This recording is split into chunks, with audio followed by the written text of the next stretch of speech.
ओम साई राम। कैसे हैं आप सब? जय माता दी। नवरात्रि का दूसरा दिन का आप लोगों को मेरे साईं डिवोटी फैमिली की तरफ से, साईं डिवोटी टीम की तरफ से बहुत बहुत शुभकामनाएं। बाबा आप लोगों पर हमेशा खुशियां बरसाते रहें, आपकी हर एक मनोकामना पूर्ण हो। इसी के साथ आज एक नया संदेश आप लोगों के लिए लेके आई हूँ। भगवान के हिसाब में कभी भी कोई मिलावट नहीं होती। गलतियों से हम सीखते भी हैं और गलतियों से हम डूबते भी हैं। बाबा कहते हैं कि हमारे बच्चे हमेशा गलतियां करते हैं, लेकिन कुछ बच्चे जो होते हैं गलतियों को सीढ़ी बना लेते हैं और कुछ बच्चे जो हैं उसको समंदर बना लेते हैं। अब आप तय कर लो कि आपको डूबना है कि आपको आगे बढ़ना है। तो आज का मैं आप लोगों को एक कहानी के ज़रिए बताऊंगी कि भगवान जो कर्मा होता है हमारा, उसका हिसाब कैसे देता है। कई लोग घबरा जाते हैं कि नहीं, मैं तो अच्छा कर्म कर रही थी, अच्छा कर्म कर रहा था, लेकिन मेरे साथ बुरा हो रहा था। लेकिन भगवान के यहाँ देर है, अंधेर नहीं है। इस बात का आप लोग खास ख्याल रखना। बाबा कहते हैं कि जो साईं के बच्चे होते हैं उनको तकलीफ़ें होती हैं। जीवन में हर एक इंसान को तकलीफ़ होती है, लेकिन जो बाबा के बच्चे होते हैं, जो माता रानी के बच्चे होते हैं, जो भोलेनाथ के बच्चे होते हैं, उनकी तकलीफ़ें बहुत कम हो जाती हैं। इसलिए अच्छा व्यवहार करो, अच्छा कर्म करो, फल की इच्छा मत करो। फल भगवान देगा ही देगा, आज नहीं तो कल, कल नहीं तो परसों, लेकिन मिलेगा ज़रूर। आपको पता है कर्मा एक रेस्टोरेंट की तरह है। आप जाते हो होटल में, ऑर्डर करते हो, जो ऑर्डर करोगे, जो आप खाना चाहोगे, आपको वही आता है ना ऑर्डर करने पे। तो हमारे कर्मा है, आपने जो कर्मा किया है आपको वही परोसा जाएगा, आप वही डिज़र्व करोगे। इसीलिए कर्म अच्छे करो, फल की चिंता मत करो। इसी के कहानी को, एक छोटी सी कहानी के ज़रिए मैं आप लोगों को बताऊंगी और आप लोग समझदार हैं, आप लोग ज़रूर समझ जाएंगे। इसी कामना के साथ मैं कहानी की शुरुआत करती हूँ।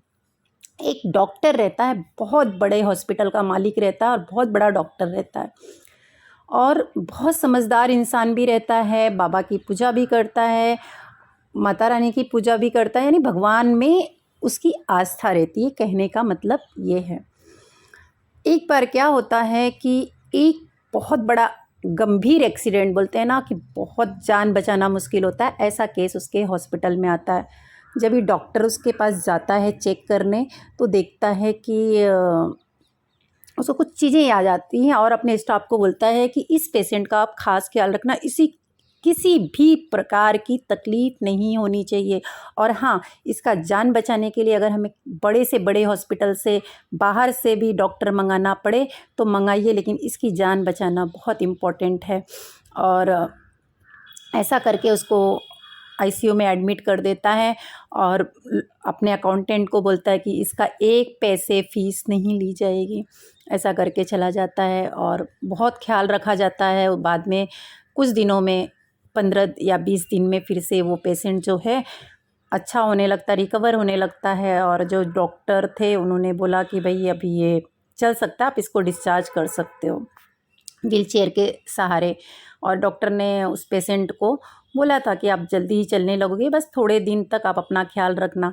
जब वो डिस्चार्ज होकर जाने लगता है तो अकाउंटेंट के पास जाता है और बोलता है कि मेरा पेमेंट कितना हुआ, आप बताइए, मैं बिल भरना चाहता हूँ।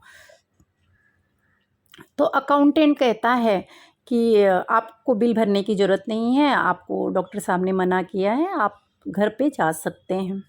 तो बोलता है, अरे भाई मेरा बिल कौन भर सकता है, आप मुझे मेरा बिल बताइए, मैं भरना चाहता हूँ। बोलते हैं कि नहीं नहीं, आप जाइए और आपका बिल माफ़ कर दिया गया है।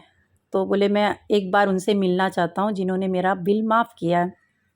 तो वहाँ के जो स्टाफ थे वो डॉक्टर साहब के पास जाते हैं। डॉक्टर साहब को बोलते हैं कि डॉक्टर साहब, वो पेशेंट अभी आईसीयू से बाहर आ चुका है, व्हीलचेयर पे अभी वो डिस्चार्ज होकर घर पे जाना चाहता है, बट वो बिल भरने की ज़िद कर रहा है। जब हमने मना किया तो आपसे मिलने की ज़िद कर रहा है। तो डॉक्टर ने कहा कि ओके ओके, कोई नहीं, आप उसको मेरे केबिन में लेके आओ। और वहाँ से अकाउंटेंट उसको केबिन में लेके आता है। डॉक्टर ने उसकी तरफ देखा और उससे बोला, आपने मुझे पहचाना? तो बंदा बोलता है कि नहीं, मैंने आपको नहीं पहचाना। बोले कि आप कैसे पहचानोगे, बात आप भूल गए हो बट मैंने आपको नहीं भूला। बोले 3 साल पहले मैं छुट्टियां मनाने के लिए, संडे का दिन था और मैं अपने परिवार के साथ जंगल की तरफ घूमने गया था। शाम हो गई थी, अंधेरा हो रहा था और जब हम लोग जंगल के किनारे से सड़क से घर के आने के लिए निकले तो मेरी गाड़ी बीच रास्ते में ख़राब हो गई और इंजन से धुआं निकलने लगा। कोई भी मेरी मदद करने को तैयार नहीं था और रात होते जा रही थी और मैं वहाँ पे मेरे परिवार के साथ अकेला खड़ा था। सबको आवाज़ दे रहा था लेकिन कोई भी गाड़ी नहीं रोक रहा था, कोई इंसान हमारी मदद करने के लिए तैयार नहीं था और उस समय पे नेटवर्क भी नहीं था कि हम किसी से कांटेक्ट कर सकें। तो उस समय पे आप वहाँ से जा रहे थे और मैंने आपको आवाज़ दी तो आप वहाँ पे रुक करके मेरी गाड़ी ठीक की और गाड़ी ठीक करने के बाद मुझे फिर गाड़ी को आप अपने गैरेज में ले जा कर के मेरी गाड़ी को और सही किया। फिर मैं सही सलामत अपने बीवी बच्चों के साथ घर आ सका। और उस समय पे मैं आपको पैसे देना चाहता था बट आपने पैसे लेने से भी मना कर दिया कि नहीं, जब कोई मुसीबत में होता है तो उससे पैसे नहीं लेनी चाहिए, उसकी दुआएं लेनी चाहिए। आपने इस तरह कह के आपने मेरे से पैसे लेने से मना कर दिया। सोचिए, अगर आप उस समय मेरी मदद नहीं किए होते तो उस जगह पर कुछ भी हो सकता था क्योंकि मैं मेरे बीवी बच्चों के साथ अकेला था। तो आपने उस जगह पे मेरी मदद किया बिना किसी स्वार्थ के। आपने मुझे अपना परिचय नहीं बताया, मैंने आपको अपना परिचय नहीं बताया, किसी ने नहीं बताया, लेकिन आपने खुदा का बंदा बन के मेरी मदद किया। तो आज शायद जो है भगवान के यहाँ हिसाब में गलतियाँ नहीं होती हैं, वही भगवान ने क्या किया, आपको मेरे ही हॉस्पिटल में भेजा वही हिसाब चुकता करने के लिए, क्योंकि भगवान जो है अपने हिसाब में कभी गलतियाँ नहीं करता है। तो आप लोग, जो मैं कहना चाहता हूँ यही है कि आप हमेशा एक दूसरे का रिस्पेक्ट करिए। तो उन्होंने, जो पेशेंट था वो, जो मंदिर था हॉस्पिटल का उसकी तरफ देखा, उसमें बाबा का मूर्ति थी। तो उन्होंने बोला सच में ऊपर वाले, तेरी जो हिसाब है ना उसमें कोई गड़बड़ी नहीं होती है।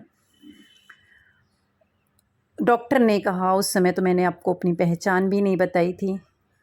भगवान को पता था मेरी पहचान, लेकिन आपको मैंने मेरी पहचान नहीं बताई थी। देखो, वो जो ऊपर वाला है वो अच्छा बुरा, गलत सही सबका हिसाब बराबर रखता है। वह देख लिया कि आपको मेरी ज़रूरत है और आपको मुझे ज़रिया बनाया आपका हिसाब चुकता करने के लिए। आप किसी दूसरे हॉस्पिटल में जाते तो शायद मैं अपना हिसाब नहीं चुकता कर पाता, इसलिए बाबा ने क्या किया, आपको मेरे हॉस्पिटल में भेजा और मुझे उस हिसाब चुकता करने के काबिल समझा, नहीं तो मैं वैसे ही रह जाता। फिर बाद में उस पेशेंट ने भगवान को थैंक्स बोला, धन्यवाद दिया कि बाबा सच में तेरी लीला जो है वो बहुत अपरंपार है, बहुत निराली है।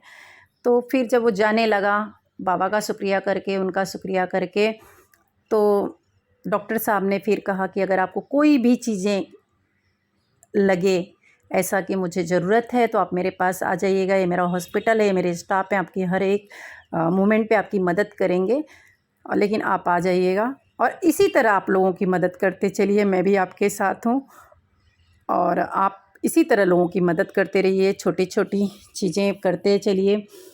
तो ये छोटी सी कहानी तो है, लेकिन हमारे लाइफ में बहुत सारी चीज़ें बता के जाती है।